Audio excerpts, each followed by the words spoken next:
Oh no, are Ninja mortgage loans back? This is what collapsed the entire housing market back in 2008. Ninja means you can have no income, no job, no assets, and still qualify for a loan. Let's look at this. Hi, I'm Keith Weinhold. This is Get Rich Education. At times, new mortgage loan products come onto the market, and it's a good idea once in a while to investigate how loose are they getting, how liberal are they, how irresponsible are loans getting. So it's important to take the temperature of this for two different reasons. Number one, so that bad loans don't crash the housing market again, and number two, so that you might be able to find a better loan yourself for more rental property or even a mortgage loan for your own home. Back on November 3rd, your rich uncle, Jerome Powell, announced that they were going to taper away at the excess money supply, winding down the stimulus programs that have to do with this era related to the sickness that went around the world. And by the way, why does Jerome Powell always have to do press conferences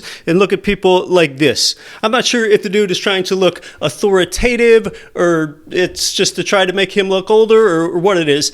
He does have better coiffed hair than I do. I will give him that. But getting back to Ninja loans and what's coming, many consider this tapering as a prerequisite, a precursor to higher interest rates. So tapering the amount of money that comes into the market being a precursor to what they call liftoff, raising interest rates, many think by the middle of next year. See, when something becomes more scarce, in this case it's dollars, but whether that be a useful garden tool or a rental property, anytime something becomes more scarce, you typically have to pay more for it. So therefore, with dollars set up to become more scarce, you would need to pay more to access or borrow dollars. Well, that's going to arrive in the form of an interest rate because an interest rate is the cost of money. So things are set up so that you will need to pay more. That tilts toward you wanting to borrow more of your mortgage loans sooner rather than later. Well, here we go. I recently learned about an announcement from a leading national investment property mortgage loan provider. And this new mortgage loan, take a look at this here.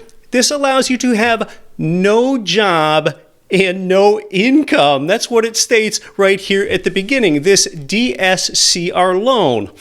So my first thought when we're looking at this is, oh my goodness, are we reverting back to the irresponsible lending era of 2005 again and all of those shady practices? In fact, here is a quick tragic mortgage history lesson, and I do know I invested through it. I have been investing directly in real estate, an active real estate investor since 2002. Ninja loans, as critics called them, crashed the housing market from about 2007 to 2009. Ninja, N-A-N-J-A, means no income, no job, or assets. My firm offers Ninja loans. No income, no job. I just leave the income section blank if I want. Corporate doesn't care. So these ninjas didn't wield nunchucks and throwing stars. In fact, these ones did even more damage because this meant that borrowers, they did not need to have an income or a job or assets, yet they could qualify for a mortgage loan. And back then, it seemed like every person made this same joke. All you have to be able to do is fog a mirror and you can get a loan, not just for primary residences, but sometimes even for income properties too. It was completely irresponsible. People had loans that had no business having all these mortgage loans. Your monthlies could go up to 300%. On all my loans? What do you mean all your loans? I have 5 houses and a condo. Hey, there's a bubble. Anyone and everyone qualified. So close to 15 years ago here, when underqualified borrowers, they were called subprime borrowers that had poor credit, when they had their low teaser rates reset, they could not afford the higher payments. Negatively amortizing loans, like many of them had, led to slumping equity positions. A negatively amortizing loan means each month your mortgage loan balance goes higher, not lower. So where most people have some component of principal pay down today in what's called an amortizing loan, these people with negatively amortizing loans actually had principal run up, not principal pay down.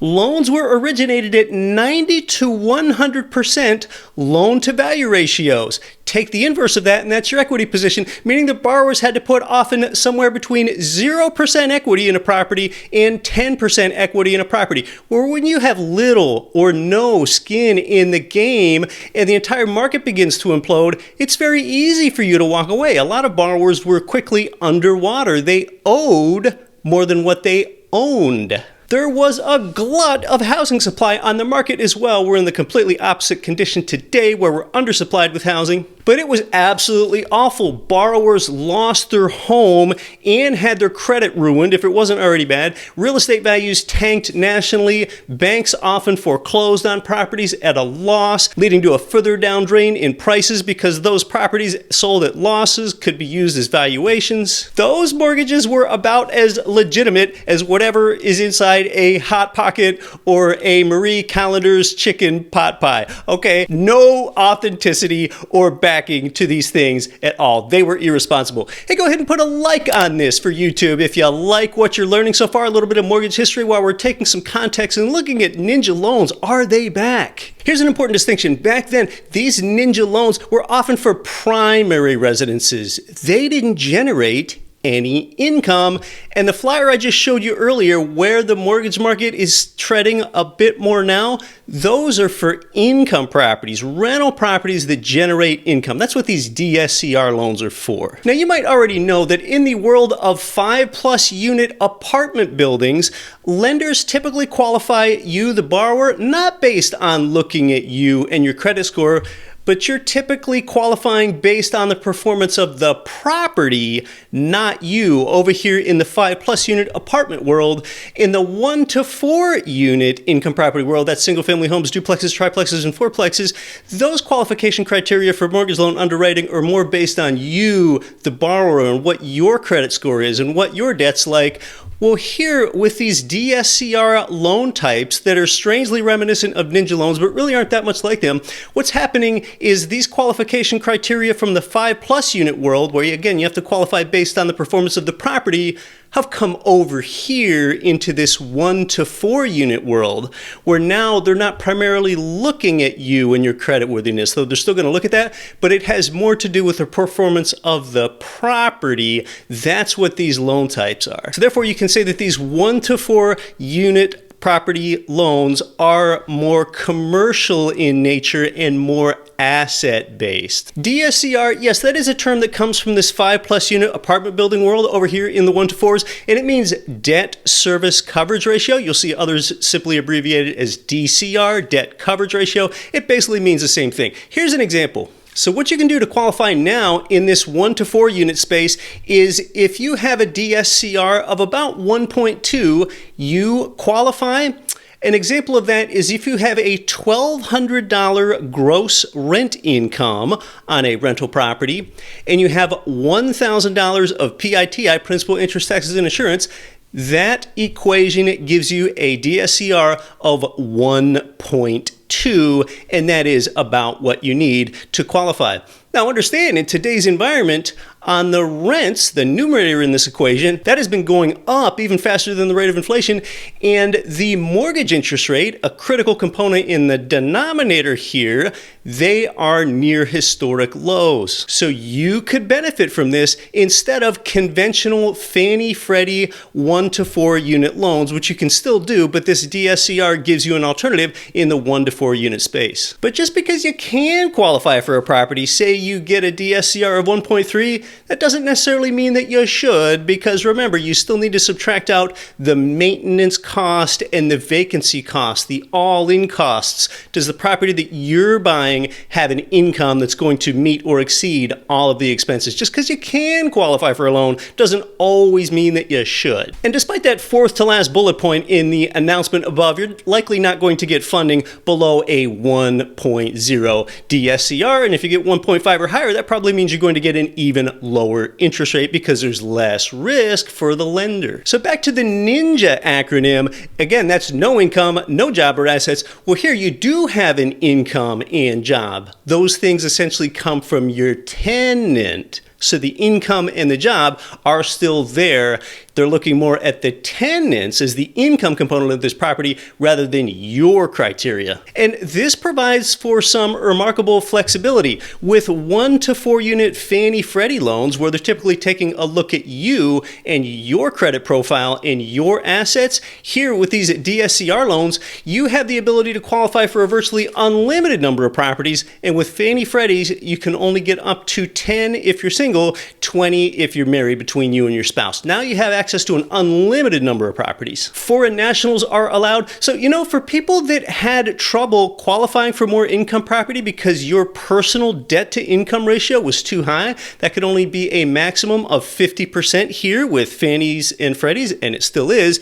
But now you can put that away and qualify based on the asset rather than your own qualification criteria. In fact, my DTI was too high at times in the past, and I couldn't qualify for more property when I wanted to until I figured some things out, maybe even paid off a car loan in order to get that down. Well, you don't need to fret about these things with this loan type. But high net worth individuals with low DTIs have even preferred this loan type, and I do too for this same reason. It's that you don't have to draw out these vials of blood where it can take a month or two to qualify for your loan, and they keep asking you for more rounds of documentation, and your underwriter asks for the next month's bank statement that comes out while you're in your underwriting process and all of that. You don't need to be concerned with these things. A lot of these loans close in 2 weeks or less. That's personally why I like it. All this paperwork shuffling wears me out. So yeah, starting just a few years ago, we saw more of these DSCR loan types. This has come more on my radar lately. Now, one downside with this DSCR loan type is that at closing, your property needs to have at least $50K of equity left in it. So that's not going to work so well for you on smaller properties like 100K properties. It would still work out for some, but just understand that you're going to lose leverage. You're not able to keep the debt on this property like you might want to when rates are near historic lows. But for properties higher in valuation, 150K, 200K, and higher, this is really going to help you out. So this really gives some remarkable flexibility to those people that are seeking new financing. This is a good trend. You want to have more options for qualifying for property, whether you source property by yourself or whether you get property where I buy my own property, which is at greturnkey.com. That's where you can get a market report and connect with top national income property providers. I do all my own buying at greturnkey.com, so this loan type is very compatible with something like that. Ninja Loans are not here, and luckily there are more flexible options for you qualifying for a loan for income property. I hope that this perspective helped. My name's Keith Weinhold. Thanks for being here, but you weren't here for me. You were here for you. We'll see you in the next video. Average Joe invested in real estate and became a boss. Ever compared investments and wondered, what makes real estate special? Inflation will be your new best friend, and you'll be increasing income while decreasing taxes because debt-free is dumb. Compound interest is lame. The US dollar is fake, and real estate is real. Real estate simultaneously pays 5 ways. Americans are not saving for retirement. It's going to get worse as people live longer, so you need to think differently, but you can't lose your time. Real estate is the investment vehicle that has created more million and billionaires than anything else. Get Rich Education is one of America's top investing shows disrupting Wall Street. Your host, Keith Weinhold, is a true financial educator and has been an income property investor since 2002. Get Rich Education has created millions in passive monthly income for its followers. Now, Keith has a free course. Real estate pays 5 ways. Sign up now at getricheducation.com/course. Invest in what produces income for you now and later. Use the link in the description to take the course for free. Real estate pays 5 ways. Get Rich Education is on every podcasting platform and has its own native iOS and Android apps. Join Get Rich Education Nation to create financial freedom through real estate investing. Subscribe wherever you listen.